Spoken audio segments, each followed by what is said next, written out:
धर्मलेख पत्थर में खोदा जा रहा है। सुना है पहले भी सम्राट ऐसे धर्मलेख खुदवा चुके हैं। क्या संदेश दिया है सम्राट ने? अभिषेक के 8 वर्ष बाद देवताओं के प्रियदर्शी राजा ने कलिंग पर विजय की। वहां 1.5 लाख व्यक्तियों का देश निकाला हुआ।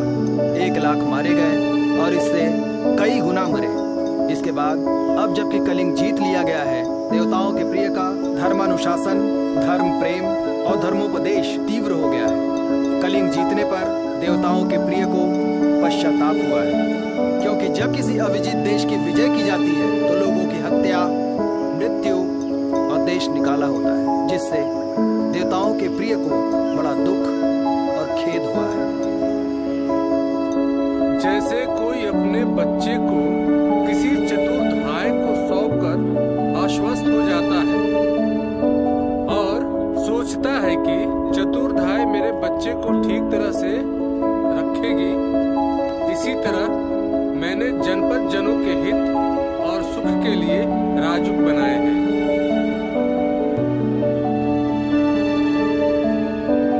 जिन्होंने पाषाण शिलाओं और स्तंभों में अपने धर्मलेख खुदवाकर प्रजा का सदैव प्रिय किया, ऐसे देवताओं के प्रिय, देवानाम प्रिय, सभी में सिर्फ अच्छा ही देखने वाले हमारे प्रियदर्शी धर्मराजा अशोक ने महानिर्वाण प्राप्त कर लिया।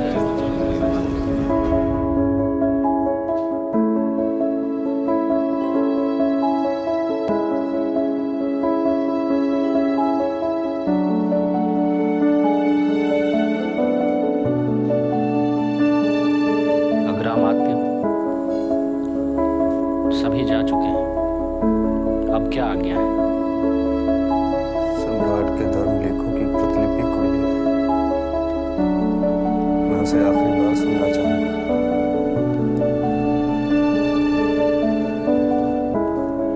सम्राट तो आपके बचपन के मित्र थे। हम लोग साथ साथ मिट्टी में खेले, साथ साथ बड़े हुए। उसने मेरे साथ धोखा किया, मुझसे पहले चला गया। मैंने उसे बढ़ते देखा, मैंने उसे बदलते देखा। कोई मुझे पूछे कि क्या मनुष्य बदल सकता है, तो मैं अपने मित्र की ओर उंगली उठाकर कहूंगा, ये देखो अशोक, एक मनुष्य को मैंने देवता बनते देखा। जिस महान सम्राट की कल्पना आचार्य विष्णुगुप्त कौटिल्य ने की, उसे मैंने, उसे भारत ने सम्राट अशोक में साकार होते देखा। अग्रमात्य,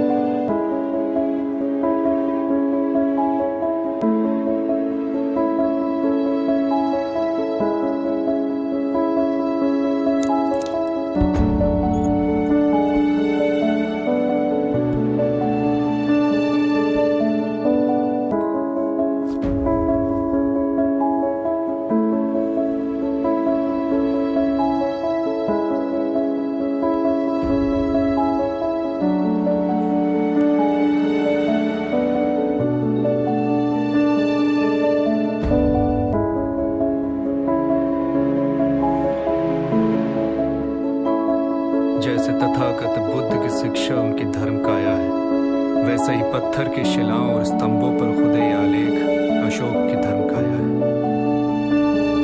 अशोक को जानना है तो उसे कहानियों में नहीं, इन धर्म आलेखों में ढूंढो। मनुष्य जो रचता है उसी में कहीं न कहीं वो बसता है।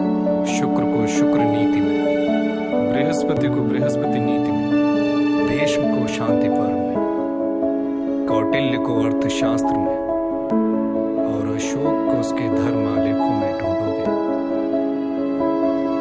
तो शायद उनसे मुलाकात हो जाएगी। अब मेरी बूढ़ी आंखें धुंधला गई हैं, कोई मेरे लिए पढ़ेगा?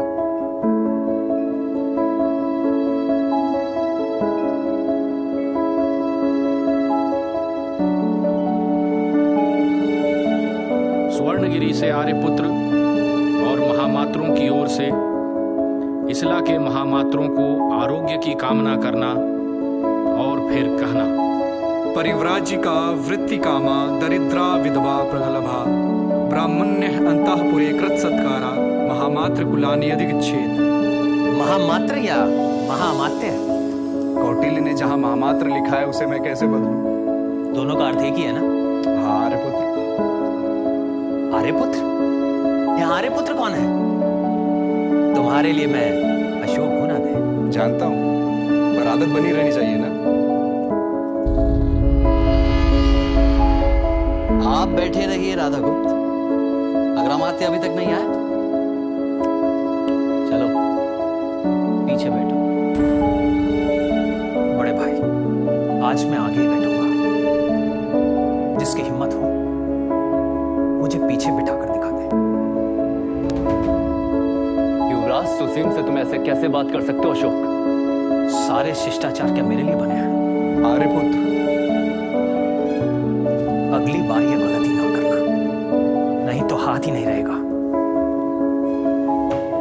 प्रणाम अग्रमात्य। सभी मनुष्य मेरी प्रजा है। जिस तरह मैं चाहता हूं कि मेरे बच्चे इहलोक और परलोक में सभी तरह के हित और सुख प्राप्त करें, उसी तरह सभी मनुष्यों के बारे में मेरी इच्छा है। खेती के लिए उपयोगी भूमि लगान पर जिस भी किसान के नाम पर की गई हो, उसके मर जाने के बाद राजा को क्या करना चाहिए? ऐसे में राजा को अधिकार है कि वो उस भूमि को मृतक किसान के पुत्र या उत्तराधिकारी को दे या ना दे। लेकिन किसी ऊसर या बंजर जमीन को किसी किसान ने अपनी मेहनत से खेती के लायक बनाया हो तो राजा उसे कभी वापस ना ले। ऐसी जमीन पर किसानों को पूरा अधिकार होना चाहिए। खेती करने की शर्त पर जमीन ले, पर उसमें खेती ना करे तो उससे उसका हर्जाना वसूल करना चाहिए। राजा को चाहिए कि वह अन्न, बीज, बैल, धन आदि देकर किसानों की सहायता करता रहे, और किसानों को भी चाहिए कि वह फसल कट जाने पर सुविधानुसार धीरे धीरे उधार ली गई वस्तुओं को राजा को वापस कर दे। समझ में आया? किसानों की स्वास्थ्य वृद्धि और बीमारी में इलाज के लिए राजा किसानों को सीमित धन देता रहे, ताकि किसान अधिक से अधिक फसल उगाकर राजकोष को बढ़ाएं। लेकिन इस प्रकार की सहायता से यदि राजकोष को हानि पहुंचे तो राजा उसे बंद कर दे। ऐसा क्यों अशोक? क्योंकि राजकोष कम हो जाने पर राजा नगर और जनपद निवासियों को कर के लिए सताने लगता है। तो फिर राजा को क्या करना चाहिए? राजकोष की आय के अनुसार राजा स्वास्थ्य सुधार पर खर्च करता रहे। यदि जनपद निवासी उस खर्च को चुका दे तो राजा पिता के समान उन पर अनुग्रह करे। कौटिल्य के इस कथन का अर्थ क्या है अशोक? राजा को अपनी प्रजा से पिता के समान व्यवहार करना चाहिए। निवृत्त परिहारान देवानुग्रह्य। आग, बाढ़, बीमारी, अकाल, चूहों का उत्पात, व्याघ्र जैसे हिंसक पशुओं का उत्पात, सांप और राक्षस का भय उपस्थित होने पर राजा दुखी प्रजा की इस प्रकार रक्षा करे जैसे पिता अपनी संतानों की करता है। सर्वत्र चोपतान पितेवानुगृह्णीयात्। योग योग। सम्राट बिंदुसार, तुम सबकी स्वयं परीक्षा लेंगे। तुम में से नए राष्ट्रपालों का चुनाव होगा, इसलिए राधागुप्त की सहायता से अर्थशास्त्र और नीति शास्त्रों का अध्ययन करो। अन्य आचार्य और उपाध्याय तो हैं ही। राजा अपनी प्रजा से पिता की तरह व्यवहार करे। राधे, क्या मैं सम्राट की प्रजा नहीं हूं? मैं तो उनका पुत्र हूं, उनका रक्त। परंतु सम्राट को मुझसे अधिक सुसीम प्रिय है, और सुसीम को प्रिय है अपने भाई, और उसे अप्रिय है अशोक, क्योंकि अशोक सौतेला है। कभी पिता तो कभी मेरे भाई मेरा अपमान करते हैं, तो मेरे पास वन में जाकर तपस्या करने के अलावा कोई मार्ग बचा है? आचार्य कौटिल्य का मुझ जैसे कुमार के लिए, जिसका पिता दूसरे पुत्र और स्त्रियों से अधिक स्नेह करता हो, उसके लिए यही सुझाव है ना? तो चुप क्यों है राधे? आचार्य कौटिल्य ने तो असंतुष्ट कुमार के लिए और भी मार्ग बताए हैं।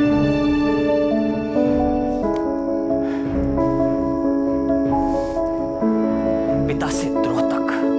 अपने मन से पिता से द्रोह करने के विचार के बीज को उखाड़ फेंक और कभी पनपने भी न देना अपने मन में सुसीम और अपने भाइयों से द्रोह का विचार। सुसीम युवराज पर सिंहासन अभी उसके लिए दूर है। अपनी योग्यता साबित कर और मांग सिंहासन पिता से, पाटलिपुत्र से। और फिर भी सिंहासन ना मिला तो दोनों मिलकर तपस्या करेंगे, पर पहले राष्ट्रपाल तो बन।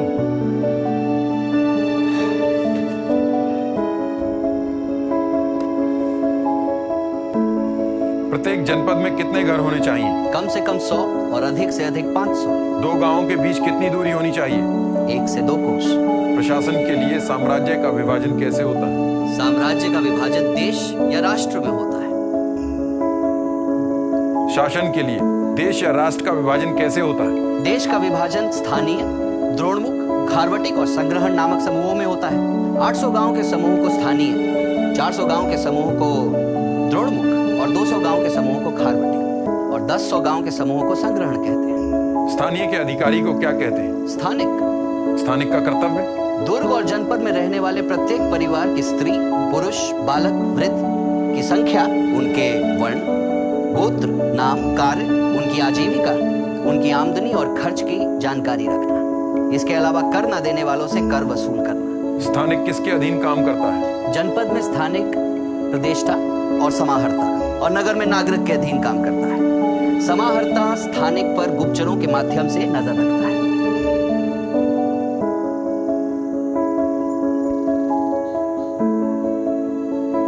ग्राम प्रशासन किसके द्वारा होता है? गांव का प्रशासन स्थानिक, गोप और ग्रामिक के द्वारा होता है। गोप किसे कहते हैं? 5-5 या 10-10 गांव का अधिकारी गोप होता है।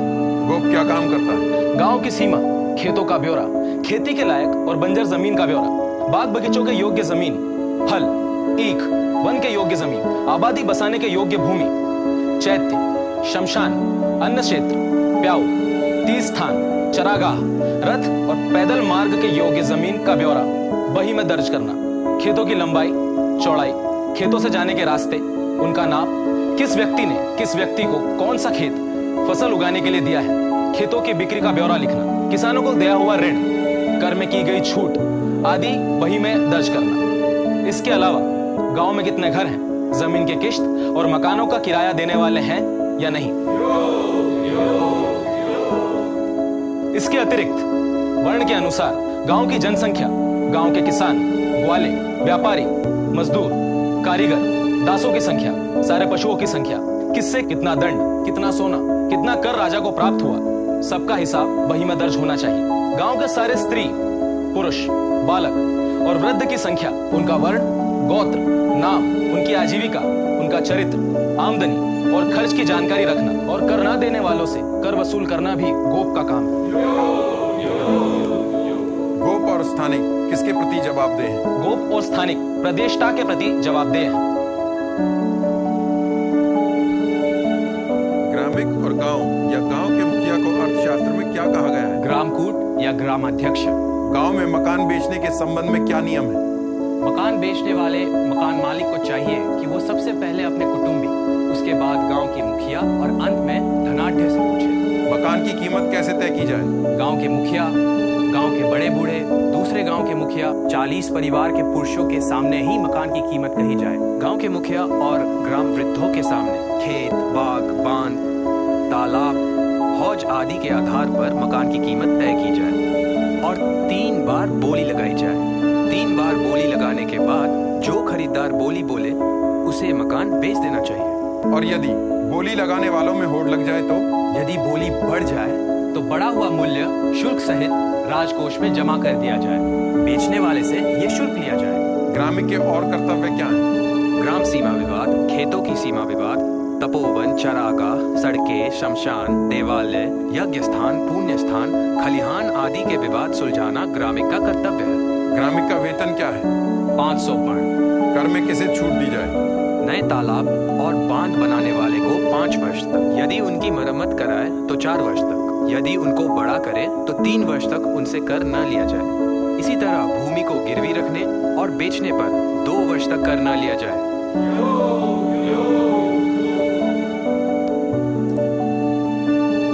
नगर की व्यवस्था का जिम्मेदार कौन है? नागरिको नगरम चिंतित। नगर की व्यवस्था के लिए नागरिक जिम्मेदार। नगर को 4 भागों में बांटा जाता है। हर भाग एक स्थानिक के जिम्मे होता है और हर भाग के 10, 20 या 40 परिवार का जिम्मा एक गोप पर होता है। किसकी सूचना नगर में गोप या स्थानिक को देना आवश्यक है? जो अधिक खर्च करता हो, अधिक शराब पीता हो, जो छिपकर हथियार से लगे घाव का इलाज करवा रहा हो और घर में आए किसी भी अतिथि की सूचना गोप को देना जरूरी है। इसी तरह जिस किसी पर शंका हो या कहीं भी संदिग्ध व्यक्ति दिखाई दे तो उसकी सूचना गोप या स्थानिक को देना जरूरी है। गर्मी की ऋतु में नागरिक को क्या ध्यान रखना चाहिए? नागरिक को गर्मी की ऋतु में मध्याह्न के 4 हिस्सों में आग जलाने की मनाही कर देनी चाहिए। जरूरी हो तो घास फूस के मकानों के बाहर खुली जगह में आग जलाने की अनुमति दी जा सकती है।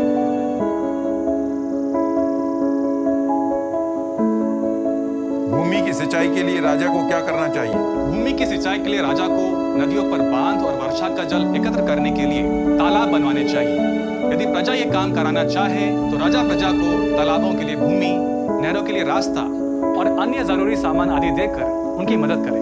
पुण्य स्थान और बाग बगीचों के लिए भी राजा प्रजा को भूमि दान दे। गांव में जरूरी होने पर सार्वजनिक और सहकारी काम में जो शामिल ना हो सके वे अपनी जगह नौकर और बैल आदि भेजकर मदद करें। यदि वे ऐसा नहीं कर सके तो उसी अनुपात में उनके हिस्से का सारा खर्च लिया जाए और काम खत्म हो जाने पर ना तो उन्हें सार्वजनिक काम का साझेदार समझा जाए और ना ही उन्हें उसका लाभ उठाने दिया जाए। मैं मंत्रियों से सलाह कर अपना निर्णय बाद में दूंगा। क्षमा सम्राट, पर मेरी परीक्षा अभी बाकी है। पढ़ाई के लिए तुम्हें समय मिल जाता है कुमार? इसका उत्तर तो प्रश्न ही दे सकते हैं सम्राट। अग्रवाल, अशोक से प्रश्न कीजिए। अशोक, तुम प्रश्नों के लिए किसी भी विषय का चुनाव कर सकते हो। अग्रमाते खल्लाटक, क्या जीवन में हमेशा प्रश्न उत्तर का चुनाव करने देंगे? राजा को सबसे पहले किस पर ध्यान देना चाहिए? राजकोष पर। क्यों? क्योंकि राज्य के सारे कार्य राजकोष पर निर्भर करते हैं। कोष बढ़ाने के उपाय?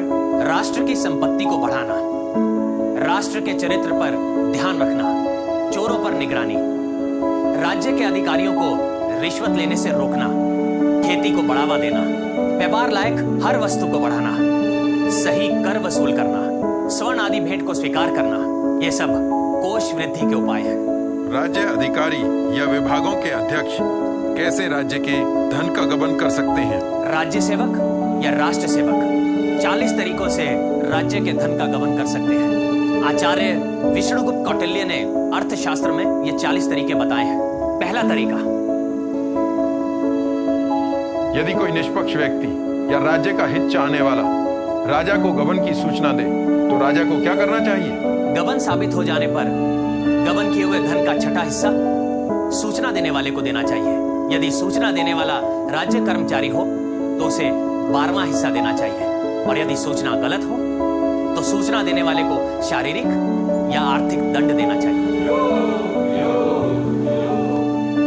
एक न्यायालय में कितने धर्मस्थ या न्यायाधीश मुकदमा सुने? 2 राज्यों की सीमा पर जनपद संधि में, 10 गांव के केंद्र संग्रहण में, 400 गांव के केंद्र द्रोणमुख में, 800 गांव के केंद्र स्थानीय में 3-3 न्यायाधीश एक साथ मुकदमा सुने। जाली दस्तावेज या जाली मुद्रा या जाली सिक्के बनाने वाले को क्या दंड दिया जाए? यदि ऐसा काम आम आदमी करे तो उसे प्रथम साहस दंड देना चाहिए। यदि विभाग अध्यक्ष करे तो उसे मध्यम साहस दंड, यदि ग्रामीण करे तो उसे उत्तम साहस दंड और यदि समाहर्ता करे तो प्राण दंड। न्यायाधीश को कब दंड दिया जाए? यदि न्यायाधीश अदालत में किसी अभियुक्त को डराए, धमकाए, गुड़के या बाहर निकाल दे या उससे रिश्वत ले तो उसे प्रथम साहस दंड दिया जाए। यदि न्यायाधीश गाली दे तो इससे दुगना दंड दिया जाए। यदि न्यायाधीश साक्षी से पूछने लायक बातों को ना पूछे, ना पूछने वाली बातें पूछे या उत्तर पाए बिना ही बात को अधूरा छोड़ दे या गवाह को सिखाए या याद दिलाए उसकी अधूरी बात को स्वयं पूरी कर दे तो उसे मध्यम साहस दंड दिया जाए। बिना गवाह के फैसला दे, सच्चे साक्षी को कपट से झूठा बना दे, बेकार की बातों में साक्षी को उलझाए रखे, साक्षी के कथन के क्रम को उलट पुलट कर लिखे, बीच बीच में साक्षी की सहायता करे, जिस पर फैसला हो चुका हो उस पर फिर से जिरा करे, तो न्यायाधीश को उत्तम साहस दंड दिया जाए। अग्रमत।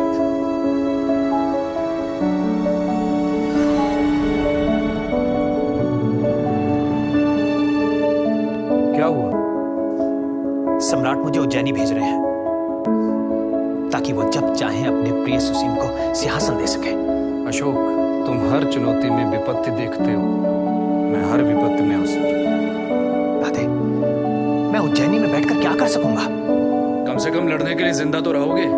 यहाँ सुसीम की छाती पर रहोगे तो सम्राट से भी बैर लेना होगा। मैं तो प्रसन्न हूं कि तुम्हें तोसली, तक्षशिला या सुवर्णगिरी नहीं भेजा। दूर भी किया और नजदीक भी रखा ताकि जब चाहे तब पहुंच ले। तू मेरे साथ आ रहा है कि नहीं?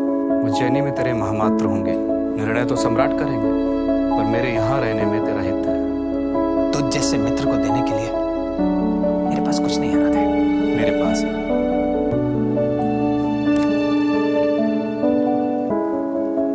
कौटिल्य अर्थशास्त्र। ये तूने कब बनाई? जब तू सो रहा था मैं जाग रहा था मित्र।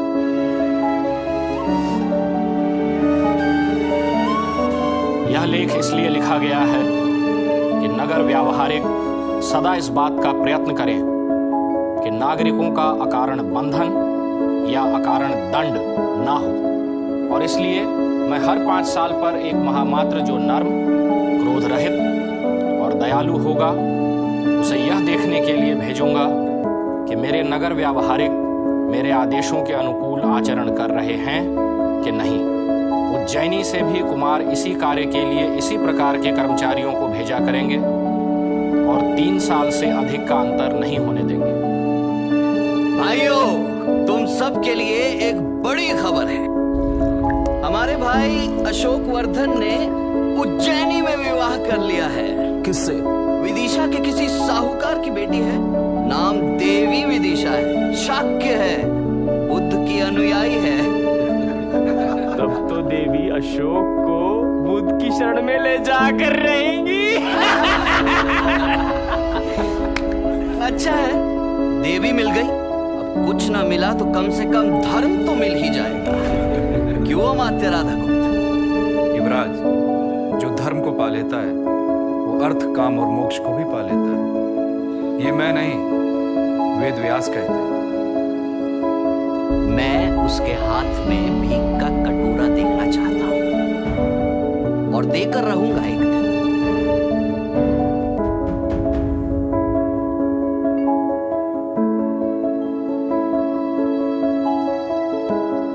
यह लेख इस उद्देश्य से लिखा गया है कि महामात्र लोग सीमांत जातियों में विश्वास पैदा करने के लिए और उन्हें धर्म मार्ग पर चलाने के लिए लगातार प्रयत्न करें। सम्राट, सीमांत प्रदेश तक्षशिला में विद्रोह को कुचलकर अशोक पाटलिपुत्र की ओर बढ़ रहा है। मैंने उसे तक्षशिला में विद्रोह को कुचलने के लिए उज्जैन से तक्षशिला जाने का आदेश दिया था, पाटलिपुत्र आने का नहीं। क्यों आ रहा है वो पाटलिपुत्र? क्योंकि वो मुझे नीचा दिखाना चाहता है सम्राट। युवराज, इसमें अशोक आपको नीचा कैसे दिखा सकता है? क्योंकि जो मैं नहीं कर पाया वो उसने कर दिखाया। मैं विद्रोह को कुचल नहीं पाया और मुझे तक्षशिला से भागना पड़ा। तब सम्राट ने अशोक को भेजा, उसने तक्षशिला को रौंद दिया। क्षमा सम्राट, युद्ध से भागना युद्ध हारना नहीं होता। आप युवराज हैं, सिंहासन के उत्तराधिकारी। तक्षशिला तो फिर जीता जा सकता था। ठीक कह रहे हैं मात्य राधाकुंड। वो तक्षशिला से सीधा उज्जैनी जा सकता था सम्राट। क्या सम्राट ने उसे ऐसा आदेश दिया था? नहीं। और एक विजयी पुत्र किसके पैरों में अपना सिर रखेगा? किसके पैरों में तक्षशिला से जीते हुए उपहार रखेगा और सम्राट से आशीष मांगेगा? किसके पैरों में सिर रखकर अनजाने में की गई भूलों के लिए क्षमा मांगेगा? और युवराज सुसीम को अशोक से कैसा भय? पाटलिपुत्र को अशोक से कैसा भय? यहाँ उसके पिता सम्राट हैं, माँ साम्राज्ञी है, भाई युवराज है, आचार्य मंत्री है, मित्र अमात्य है। क्या अशोक को अपने पिता से नहीं पूछना चाहिए कि पिता आपका स्वास्थ्य कैसा है? क्या पाटलिपुत्र ने अशोक पर प्रतिबंध लगा दिया है?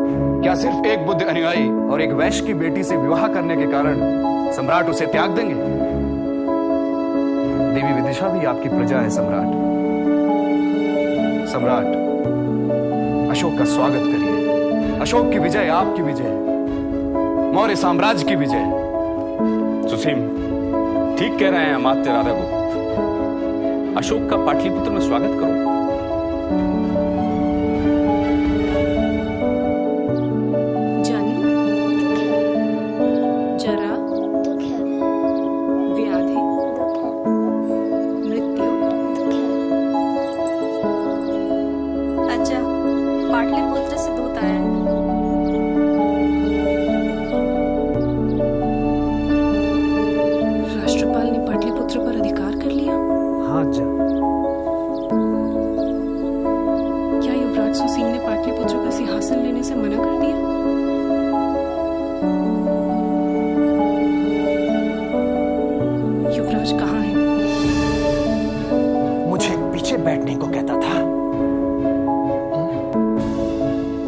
से भागते हुए तुझे शर्म नहीं आई? मुझे बंदी बनाना चाहता था ना तू? तो चल, आज मैं तुझे सदा के लिए मुक्त करता हूं। जो राधा गुप्त पाटलिपुत्र से सम्राट से घात कर सकता है, वो तेरे साथ भी विश्वासघात कर सकता है अशोक।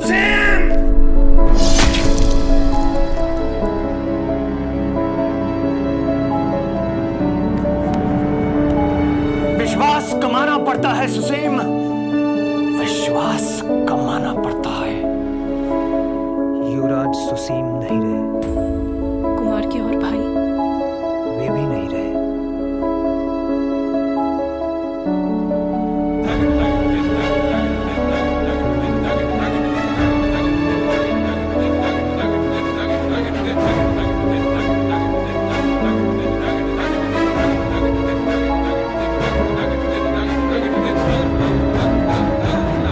तक्षशिला से भागकर आने वाला सुसीम पाटलिपुत्र की रक्षा कैसे करता? मैंने तक्षशिला से पाटलिपुत्र की अवहेलना का और कायरों से पाटलिपुत्र के अपमान का प्रतिशोध ले लिया। कुमार ने उनकी हत्या की। युवराज सुसीम ने कुमार को बंदी बनाने का आदेश दिया था। सिंहासन के लिए भाई भाई में युद्ध हुआ।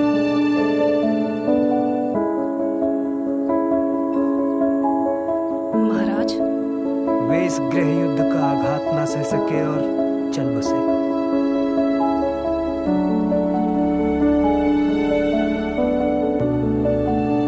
कुमार को संदेश देना कि महेंद्र और संघमित्रा को योग्य समय पर पाटलिपुत्र भेज दूंगी। और आप?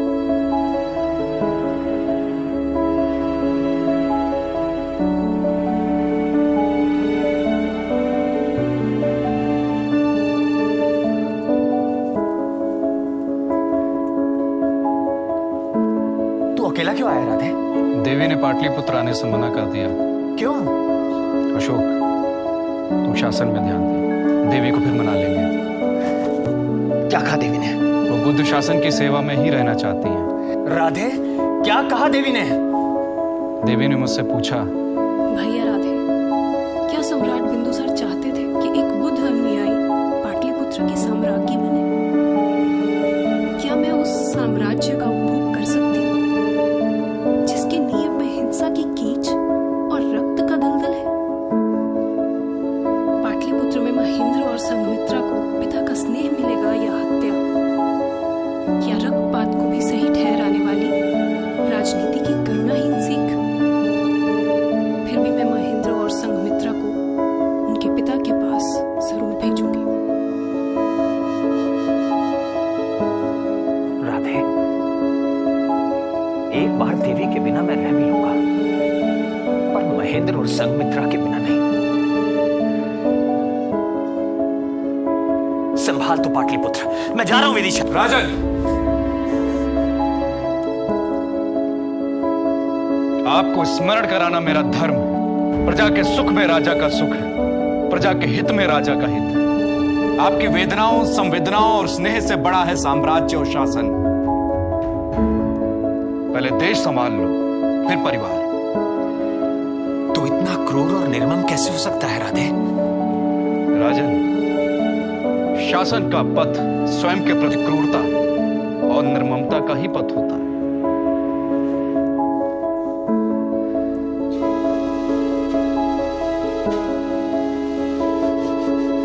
सभी अध्यक्षों को मिलने का आदेश भेजना थे। राजन, जो अपने खर्च और हाथों से बनाए गए तालाब से सिंचाई करते हैं उसे शासन पैदावार का 5वां हिस्सा कर के रूप में लेता है। और जो अपने कंधों पर जल लाकर सिंचाई करता है उससे 4था हिस्सा राजन। और जो शासन द्वारा बनाई गई नहरों से नालियां बनाकर सिंचाई करता है उससे फसल का 3रा हिस्सा राजन। पर जो अपनी मेहनत और कमाई से नदी, झील या कुओं पर रहट लगाकर खेत की सिंचाई करता है उससे उससे शासन फसल का 4था हिस्सा कर के रूप में लेता है। आज तक कोई शराबी नगर अध्यक्ष के हवाले किया है? कई राजन। जो व्यक्ति अपनी धरोहर सोना चांदी आदि वस्तुओं को गिरवी रखकर शराब पीता है तो उसे नगर अध्यक्ष के हवाले कर दिया जाता है। इसके अलावा जो भी व्यक्ति अपनी आमदनी से अधिक और बिना आमदनी के शराब पर फिजूल खर्च करता है उसे भी गिरफ्तार करवा दिया जाता है राजन।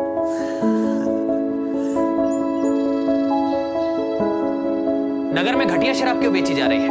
ऐसे खरीदार जो कम कीमत पर, उधार पर या ब्याज पर चूरा मांगते हैं उन्हें घटिया शराब बेचने के ही शासन के आदेश है राजन। आचार्य कौटिल्य ने कभी पीने पर भी छूट दी है? दी है राजन।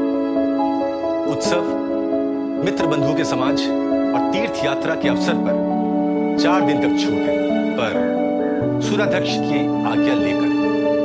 यानी आज्ञा नहीं ली तो दंड? हाँ राजन, बिना आज्ञा के उत्सवों पर मूल्य का 5%। इस शुल्क के अतिरिक्त रोजाने की बिक्री और नाप तौल की सही जानकारी लेकर उसका 16वां हिस्सा कर और नकद आमदनी का 20वां हिस्सा कर के रूप में शासन लेता है। पर हर हाल में उनसे अच्छा व्यवहार रखने का शासन का आदेश है। किससे? शराबी से या शराब बेचने वाले से? कर देने वाले से राजन। क्या गणिकाएं अपनी आमदनी और अपने साथ रहने वाले पुरुषों की खबर शासन को बराबर देती है? हाँ राजन। बाहर से आई नट मंडली हर खेल पर शासन को कर देती है? 5 पर्ण हर खेल के हिसाब से देती है राजन। रूप से जीविका कमाने वाली गणिकाओं से शासन कितना कर लेता है? उनकी महीने की आमदनी से 2 दिन की आमदनी राजन। अस्तु। अमात्य, आचार्य कौटिल्य की सूची में ऐसा कोई नाम है जिससे वो कर नहीं लेते? आचार्य कौटिल्य आय के हर स्रोत पर कर की अभिलाषा करते हैं और जहां कर नहीं लेना चाहिए वहां कर नहीं लेने का निर्देश भी करते हैं। मछुआरों से उनकी आमदनी का 6ठा हिस्सा शासन कर के रूप में लेता है राजन। बंदरगाहों पर मूल्य का 5वां या 6ठा हिस्सा कर के रूप में लिया जाता है। परंतु सामान में अगर पानी लग जाए या सामान का नुकसान हो जाए तो कर आधा कर दिया जाता है या माफ कर दिया जाता है। ऐसा कोई है जिससे नदी पार करने का शुल्क नहीं लिया जाता? ब्राह्मण, सन्यासी, बीमार, बालक, राजदूत, हरकारा और गर्भवती स्त्री से शुल्क नहीं लिया जाता है राजन। राधागुप्त, क्यों ना प्रजा की भलाई के लिए राजा के आदेश देश में चारों ओर मार्गों पर और अन्य सार्वजनिक जगहों पर लिखे जाएं? आचार्य कौटिल्य ने शासनाधिकार में से सर्वत्र कहा है राजा।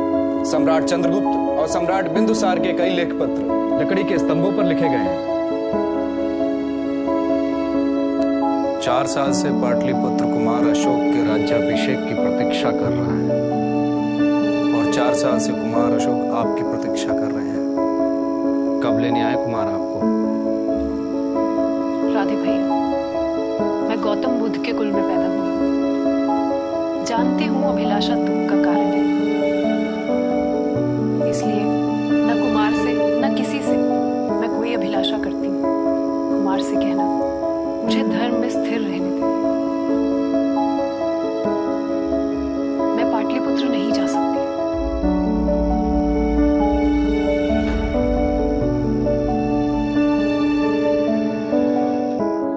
मन हल्का हो गया हो तो सभा में चले सम्राट। उत्सव में सभी आपकी प्रतीक्षा कर रहे हैं।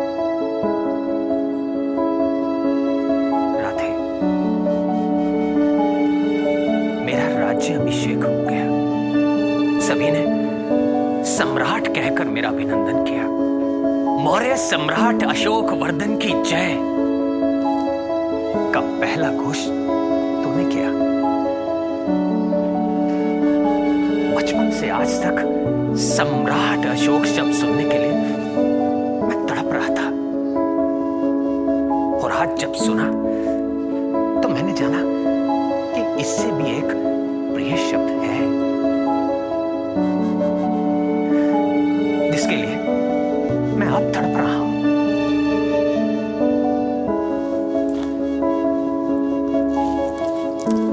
जानता है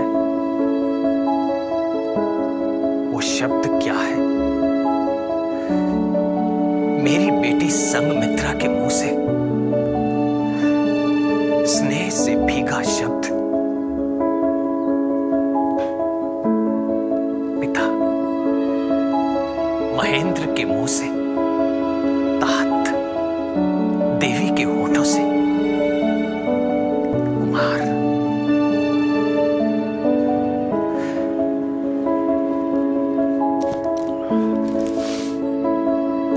पर शायद तू ठीक ही कहता है, शासन का पथ स्वयं के प्रति क्रूरता और निर्ममता का पथ होता है।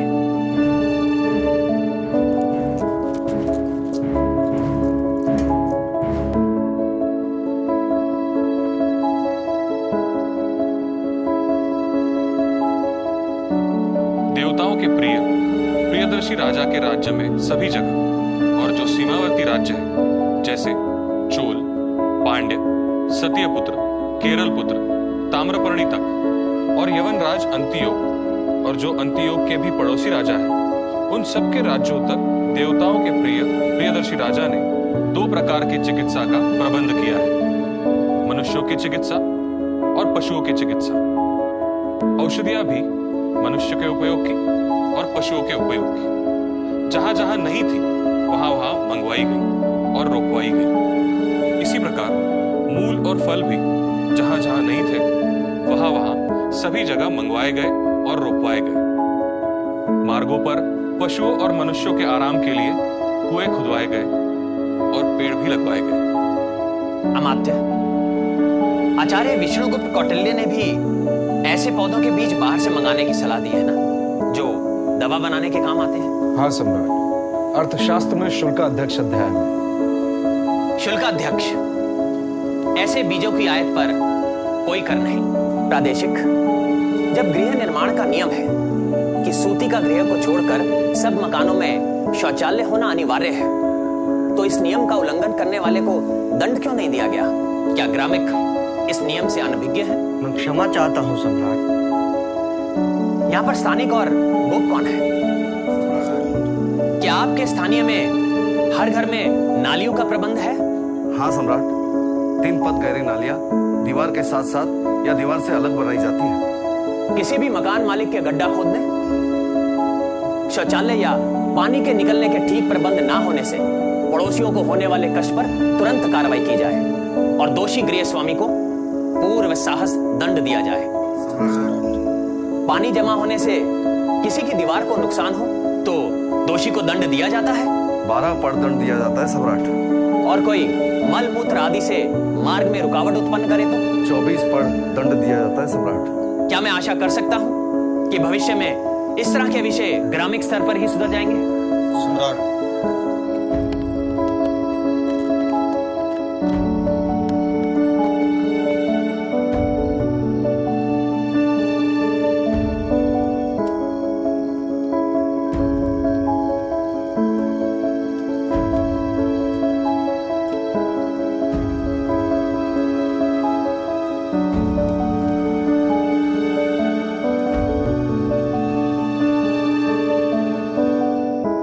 विश्राम का समय हो गया है सम्राट। राधे, पहले सुसीम का बेटा निक्रोध, फिर मेरा छोटा भाई, फिर संघमित्रा का पति और मेरा जमाता अग्नि ब्रह्म भिक्षु बना, और अब महेंद्र और संघमित्रा भी प्रबच्चा ले रहे हैं। साम्राज्य नहीं चाहिए।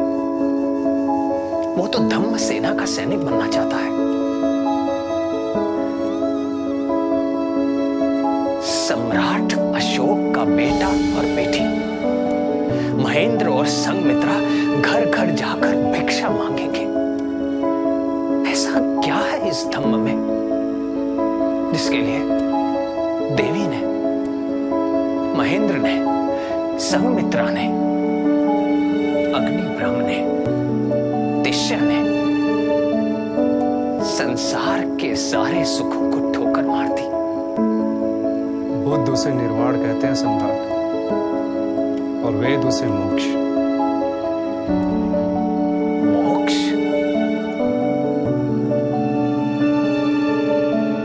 निर्वाण?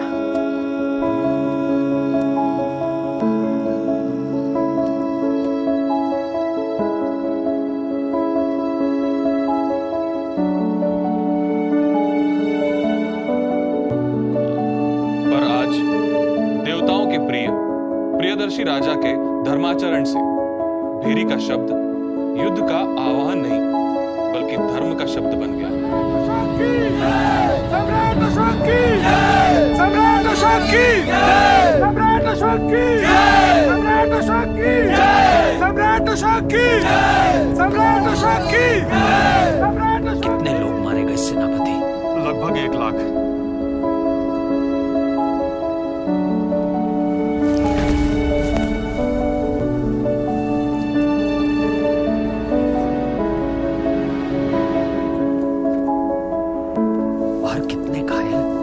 गणना हो रही है सम्राट, संख्या 1 लाख से बड़ी होगी।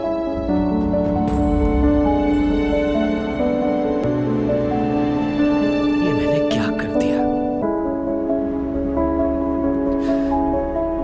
ये मैंने क्या कर दिया राधे?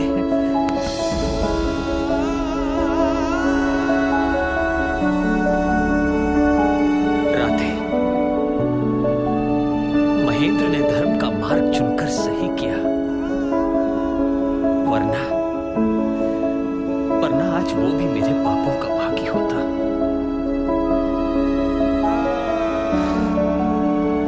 जो निर्दोष मनुष्यों को हिंसा की ओर ले जाए वो धर्म का मार्ग नहीं हो सकता, नहीं हो सकता वो धर्म का मार्ग। खून बहाकर हिंसा से पाई विजय जीत नहीं, वास्तव में हार है। मैं हार गया, मैं हार गया देवी, मैं हार गया। मुझे रास्ता दिखाओ महेंद्र, संघमित्रा, मुझे रास्ता दिखाओ, मुझे रास्ता दिखाओ, मुझे रास्ता दिखाओ, मुझे रास्ता दिखाओ।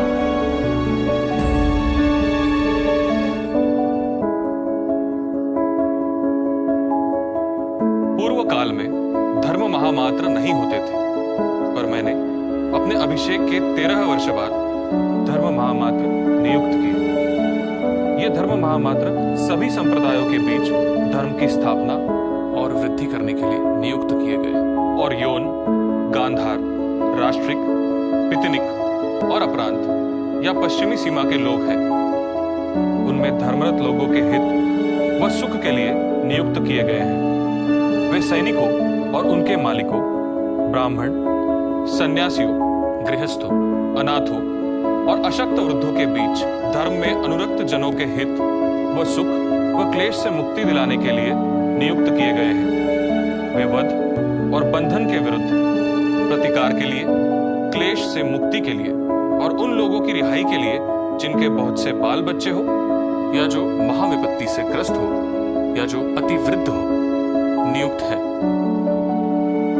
ये मेरा कर्तव्य है कि मैं बालक, वृद्ध, व्याधिग्रस्त, विपत्तिग्रस्त और अनाथ व्यक्तियों का भरण पोषण करूं। संतानहीन, पुत्रवती और अनाथ स्त्रियों की रक्षा भी मेरी जिम्मेदारी है। आचार्य कौटिल्य का राजा के लिए ये आदेश है, इसलिए मुझे ऐसे हर व्यक्ति की सूचना चाहिए जिसे मेरी मदद की जरूरत है।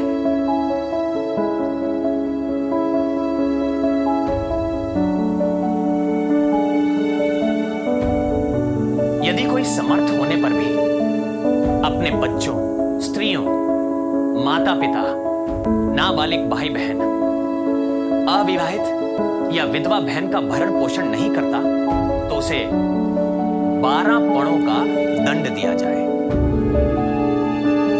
लेकिन ये बच्चे, स्त्री आदि किसी कारण पतित हो गए हों तो वो जिम्मेदार नहीं है। पर यह निषेध मां के लिए नहीं है। मां यदि किसी भी कारण पतिता भी हो गई हो तो भी उसका भरण पोषण और उसकी रक्षा पुत्र की जिम्मेदारी है।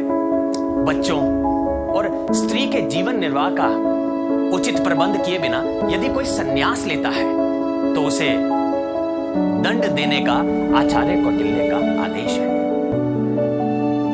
धर्माधिकारी की अनुमति लिए बिना यदि कोई संन्यास में प्रवेश करता है तो उसे कारागार में बंद करने का आचार्य कौटिल्य का आदेश है। बंधनगाराध्यक्ष किसी को भी बिना कारण बताए कारागार में ना रखा जाए। धर्मस्थ की आज्ञा के बिना किसी भी कैदी को अनुचित यातना देने, खाना पीना ना देने, परिक्लेश देने या उसका वध करने पर कारागार के अधिकारी को उचित दंड दिया जाए।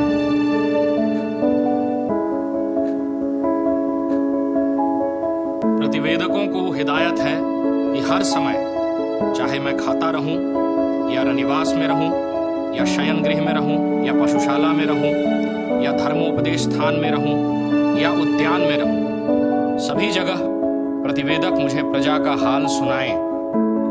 मैं प्रजा का काम सभी जगह करता हूं। रात के पहले भाग में गुप्तचरों से मिला, दूसरे भाग में स्नान, भोजन और स्वाध्याय किया, तीसरे भाग में संगीत सुनकर सोया, चौथे और पांचवें भाग तक सोया रहा, छठे भाग में संगीत बजने के साथ उठा और पूरे दिन के कामों पर विचार किया, सातवें भाग में गुप्त मंत्रणा की और गुप्तचरों को भेजा, आठवें पहर में ऋत्विक, आचार्य और पुरोहित से आशीर्वाद लिया।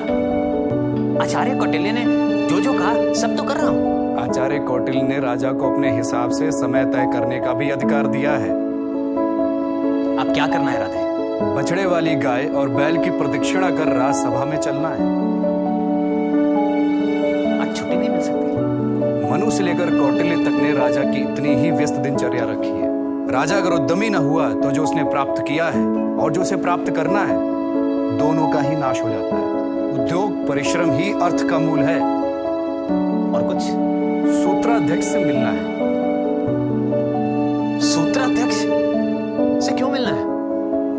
राजा को विधवाओं, अंगहीन स्त्रियों, कन्याओं, सन्यासिनों, सजा काट रही महिलाओं, गणिका माताओं, बूढ़ी दासियों, मंदिर की दासियों, जिनके पति परदेश गए हों, ऐसी महिलाओं, अपाहिज जिनका विवाह ना हुआ और जो आत्मनिर्भर होना चाहती हों, ऐसी स्त्रियों के लिए सूत काटकर जीविका पाने की व्यवस्था करनी चाहिए।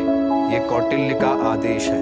राधे, आचार्य कौटिल्य ने अध्यक्ष प्रचार में इतने अध्यक्ष बनाए, तो स्त्री अध्यक्ष को क्यों छोड़ दिया?